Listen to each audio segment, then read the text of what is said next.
প্রশ্ন ছিল আমরা যে গরুর টিকা করাই, যতগুলো টিকা আছে এই টিকাগুলো আমরা কোনটার পরে কোনটা কতদিন পর করাবো। অর্থাৎ যদি আমি লাম্পি এবং খুরা রোগের টিকা করাতে চাই তাহলে আমি লাম্পি রোগের টিকা খুরা রোগের টিকা কতদিন পর পর দিব, বা বাদলা বা গলাফুলা বা অন্যান্য যে টিকা আছে তরকা, সেগুলো আমরা কতদিন পর পর দিব। দেখুন, একটা টিকা শরীরে প্রয়োগ করার পরে কমপক্ষে 2 থেকে 3 সপ্তাহ পরে রোগ প্রতিরোধ ক্ষমতা তৈরি হয়। তাহলে একটা সুস্থ গরুকে আপনি যখন টিকা প্রয়োগ করবেন তখন 2 থেকে 3 সপ্তাহ, আপনি ধরে নেন সব থেকে ভালো 3 সপ্তাহ মধ্যে আর কোনো টিকা বা কৃমিনাশক দেওয়া যাবে না, কারণ এটা শরীরে স্ট্রেস পড়ে।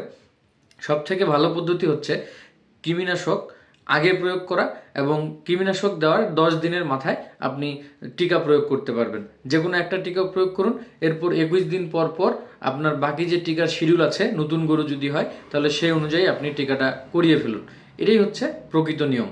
তাহলে আপনার গরুটির রোগ প্রতিরোধ ক্ষমতা ভালো হবে, কারণ কৃমিমুক্ত করা গরুর ইমিউনিটি পাওয়ার ভালো থাকে, এবং আপনি যখন ভ্যাকসিন করবেন তার টাইটারটা দ্রুত বৃদ্ধি পাবে।